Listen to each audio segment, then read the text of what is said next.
ꯂꯥꯛꯄꯒꯤ ꯈꯣꯡꯆꯠ ꯑꯁꯤꯒ ꯃꯔꯤ ꯂꯩꯅꯕ ꯉꯥꯛꯇ ꯑꯌꯥꯝꯕ ꯋꯥꯐꯝ ꯑꯣꯏꯔꯦ ꯉꯁꯤꯒꯤꯁꯦ ꯑꯣꯖꯥ ꯑꯗꯨ ꯃꯈꯥ ꯇꯥꯅ ꯑꯩꯈꯣꯏꯒꯤ ꯁꯦꯛꯃꯥꯏ ꯀꯟꯕ ꯅꯨꯄꯤ ꯂꯨꯞ ꯏꯃꯥꯒꯤ ꯃꯩꯔꯥ ꯑꯃꯗꯤ ꯄꯤꯄꯜꯁ ꯄ꯭ꯔꯣꯒ꯭ꯔꯦꯁꯤꯚ ꯑꯦꯂꯥꯏꯟꯁ ꯃꯅꯤꯄꯨꯔ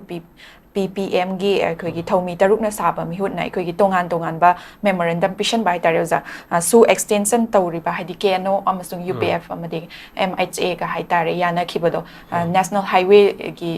ꯀꯩꯅꯣꯁꯤꯡꯁꯨ ꯍꯥꯡꯗꯣꯛꯑꯦ ꯍꯥꯏꯅ ꯌꯥꯅꯈꯤꯕ ꯋꯥꯐꯝꯗꯣ ꯍꯟꯇꯣꯛꯎ ꯍꯥꯏꯗꯤ ꯇꯣꯉꯥꯟ ꯇꯣꯉꯥꯟꯕ ꯀꯟꯗꯤꯁꯟ ꯀꯌꯥ ꯑꯃ ꯂꯥꯛꯄ ꯍꯥꯏꯗꯤ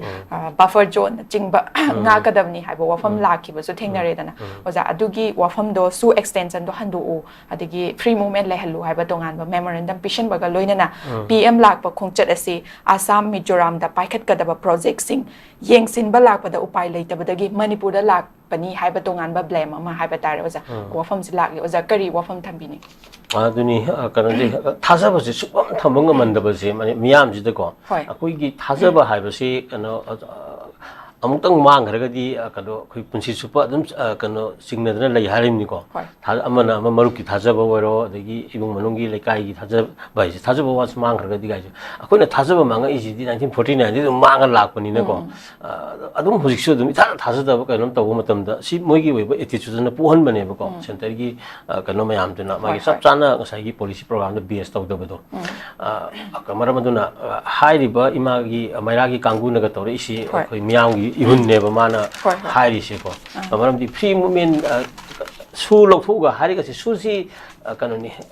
ꯃꯔꯝ ꯆꯥꯗꯅ ꯇꯧꯈ꯭ꯔꯦ ꯐꯔꯦ ꯑꯗꯩ ꯑꯦꯛꯁꯇꯦꯟ ꯑꯃꯨꯛ ꯀꯩꯅꯣ ꯇꯧꯔꯦ ꯀꯩꯅꯣ ꯐꯔꯦꯀꯣ ꯅꯣꯡꯉꯥꯜꯂꯒ ꯑꯃꯨꯛꯁꯨꯗ ꯌꯥꯎꯔꯤꯕ ꯀꯥꯡꯕꯨꯗꯨꯅ ꯁꯨ ꯏꯠꯁꯦꯞꯇꯗꯤ ꯃꯅꯤꯄꯨꯔꯤ ꯇꯦꯔꯤꯇꯣꯔꯤꯁꯤ ꯀꯥꯏꯕ ꯁꯨꯡꯌꯥ ꯌꯥꯔꯣꯏ ꯍꯥꯏꯕꯁꯤ ꯃꯁꯥꯅ ꯌꯥꯖꯔꯒ ꯁꯥꯏꯟ ꯇꯧꯔꯤꯅꯤꯉꯩꯁꯤ ꯇꯧꯊꯣꯛꯑꯀꯥꯟꯗ ꯑꯩꯈꯣꯏꯗ ꯕꯐꯔꯒꯤ ꯀꯩꯅꯣ ꯂꯩꯇꯦ ꯀꯩꯅꯣ ꯃꯁꯤꯗ ꯑꯍꯣꯡꯕ ꯂꯩꯇꯦ ꯀꯥꯏꯅ ꯕꯐꯔ ꯍꯥꯏꯁꯤ ꯀꯔꯝꯕ ꯃꯇꯝꯗ ꯀꯅꯥꯅ ꯔꯤꯀꯛꯅꯥꯏꯖ ꯇꯧꯈꯤꯕ ꯄꯣꯠꯅꯣꯕ ꯁ꯭ꯇꯦꯠ ꯑꯃꯁꯨꯡ ꯁꯦꯟꯇ꯭ꯔꯦꯜ ꯒꯣꯔꯃꯦꯟꯅ ꯉꯁꯤꯐꯥꯎꯗ ꯆꯦ ꯑꯃ ꯊꯣꯛꯇꯅ ꯁꯤ ꯕꯐꯔ ꯖꯣꯟꯅꯤ ꯍꯥꯏꯕ ꯑꯃ ꯂꯩꯕ ꯁꯨꯡꯌꯥ ꯌꯥꯔꯣꯏꯕ ꯂꯩꯁꯨ ꯂꯩꯇꯦꯕꯀꯣ ꯂꯩꯇꯕꯁꯤ ꯄꯣꯄꯨꯂꯔꯥꯏꯖ ꯇꯧꯔꯒ ꯂꯩꯍꯟꯅꯕ ꯍꯣꯠꯅꯕ ꯑꯗꯩ ꯍꯥꯏꯋꯦ ꯏꯠꯁꯦꯞꯁꯤ ꯃꯥꯒꯤ ꯑꯦꯛ ꯂꯣ ꯃꯌꯥꯝ ꯂꯩꯔꯤꯕꯅꯤ ꯀꯣ ꯑꯉꯟꯕ ꯃꯇꯝꯒꯤ ꯂꯩꯈ꯭ꯔꯦ ꯏꯚꯟ ꯀꯩꯅꯣ 2000 ꯁ꯭ꯋꯥꯏꯒꯤ ꯀꯩꯅꯣꯗꯒ ꯂꯩꯗꯅ ꯉꯁꯥꯏꯒꯤ ꯍꯥꯏꯋꯦꯒꯤ ꯄ꯭ꯔꯣꯇꯦꯛꯁꯟꯒꯤ ꯃꯥꯒꯤ ꯀꯩꯅꯣꯁꯦ ꯐ꯭ꯔꯤ ꯖꯣꯟ ꯑꯣꯏꯍꯟꯒꯗꯧꯅꯤ ꯀꯥꯏꯅ ꯍꯥꯏꯋꯦ ꯒꯥꯏꯁꯦ ꯄꯣꯂꯤꯇꯤꯁꯥꯏꯖ ꯇꯧꯁꯜꯂꯛꯄꯀꯣ ꯀꯩꯅꯣ ꯑꯩꯈꯣꯏꯒꯤ ꯈꯨꯠꯂꯥꯏ ꯑꯣꯏꯅ ꯁꯤꯖꯤꯟꯅꯔꯛꯄꯒꯁꯦ ꯑꯗꯨꯅ ꯉꯁꯥꯏꯒꯤ ꯂꯝꯕꯤꯗꯤ ꯍꯥꯡꯉꯦ ꯀꯔꯤꯒꯨꯝꯕ ꯄꯣꯠ ꯈꯔ ꯄꯨꯊꯣꯛ ꯄꯨꯁꯤꯟ ꯑꯟꯗꯔꯁꯇꯦꯟꯗꯤꯡꯒꯤ ꯃꯈꯥꯗ ꯌꯥꯒꯅꯤ ꯑꯗꯨꯒ ꯃꯩꯇꯩ ꯀꯝꯃꯨꯅꯤꯇꯤꯗꯤ ꯆꯠꯄ ꯌꯥꯔꯣꯏ ꯀꯥꯏꯅ ꯍꯥꯏꯕꯒꯤ ꯃꯥꯟꯕꯒꯤ ꯀꯩꯅꯣꯝꯒ ꯌꯥꯎꯁꯜꯂꯛꯄ ꯌꯥꯝꯅ ꯂꯩꯕꯥꯛ ꯃꯆꯥ ꯇꯥꯗꯕ ꯍꯥꯏꯕ ꯇꯥꯔꯦꯀꯣ ꯁꯤꯒꯨꯝꯕꯒꯁꯦ ꯑꯗꯨꯝ ꯌꯦꯡꯉ ꯂꯩꯊꯣꯛꯄ ꯍꯥꯏꯕ ꯇꯥꯔꯦ ꯁꯦꯟꯇꯔꯁꯤꯅ ꯉꯁꯥꯏꯒꯤ ꯅꯍꯥꯟ ꯇꯧꯈꯤꯗ ꯉꯥꯏꯔꯤ ꯊꯥ ꯐꯥꯗ꯭ꯔꯤ ꯍꯧꯖꯤꯛ ꯒ꯭ꯔꯥꯎꯟꯗꯤ ꯊꯨꯒꯥꯏꯕ ꯍꯧꯔꯕꯅꯦꯕ ꯅꯠꯇ꯭ꯔꯣ ꯒ꯭ꯔꯥꯎꯟꯗꯤ ꯊꯨꯒꯥꯏꯕ ꯍꯧꯔꯕꯅꯤ ꯀꯩꯒꯤꯅꯣ ꯍꯥꯏ ꯀꯥꯟꯗ ꯀꯩꯅꯣꯁꯤ ꯃꯥꯏ ꯒ꯭ꯔꯥꯎꯟꯗꯨ ꯉꯥꯛꯀꯅꯤ ꯍꯥꯏꯔꯀꯥꯟꯗ ꯁꯣꯏ ꯇꯧꯕꯤꯗꯨ ꯉꯔꯥꯡ ꯅꯍꯥꯟꯗ ꯉꯥꯏꯔꯤ ꯍꯦꯛ ꯅꯨꯡꯉꯥꯏ ꯍꯥꯏꯋꯦ ꯍꯥꯡꯒꯅꯤ ꯈꯣꯠꯀꯅꯤꯅ ꯇꯧꯅꯔꯤꯕ ꯃꯌꯥꯝꯁꯤꯗ ꯍꯥꯏꯋꯦ ꯆꯠꯄꯗꯨꯗ ꯉꯁꯥꯏꯒꯤ ꯃꯩꯇꯩ ꯀꯝꯃꯨꯅꯤꯇꯤꯗꯤ ꯆꯠꯄ ꯌꯥꯔꯣꯏ ꯍꯥꯏꯕꯒꯤ ꯋꯥꯍꯟꯊꯣꯛ ꯂꯩꯕ ꯋꯥꯉꯥꯡꯒ ꯉꯥꯡꯉꯒ ꯉꯁꯥꯏꯒꯤ ꯀꯩꯅꯣꯁꯤ ꯃꯩꯇꯩꯁꯤ ꯂꯥꯛꯍꯟꯗꯅꯕ ꯆꯠꯍꯟꯗꯅꯕ ꯇꯧꯔꯒ ꯉꯁꯥꯏꯒꯤ इमोशनली अमुकसु ngसाई फिजिकली दि नमदना कनो तौरेदना हजि फौदि थुगायना खंजल कादा साइकोलॉजिकली थ्रेट पिरा कांदा अखोइ सि अदुम चंगप किहनबगी कन्सेप्ट तो अदुगा दु सुम फावरि हायमनिदा अदु हाइरिबा सेंट्रल फोर्स मयामसिना पीपल की प्रोटेक्शन की ममिंगदा मखोइना मरुमदुदा अदुगी मयामदु लोइ तौरकांदा अखोइदा थ्रेट तु सानरेको तसेंगना अखोइदा मदुगी कनोसे अकीबदि लेइतबनेबा तसेंगना साइगी सेंट्रल फोर्स इन ngaga moi khara thamamdragadi nahan kharaju nakhai mu chengdongni ko si mayam si yenga kanda saigi reality wahaidadi phajaba adagi kano kaji internally displaced person mayam gasi kan hanjalanani hai kanda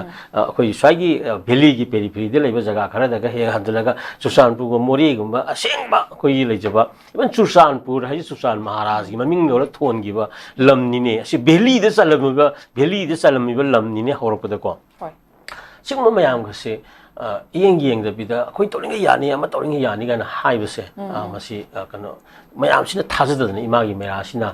chengna hariba agitation ni tawri ineba si ju yam clear ohelang dongni hayang prime minister lakum tamsida yamna freely kano khoi gi leidana साइगी free zone होइबा highway अमु ओइगदबनी को सिगुमगा सि assurance पिरंग बदौनी no ground थुगारिबा कनो मयामदो थुगारमनिना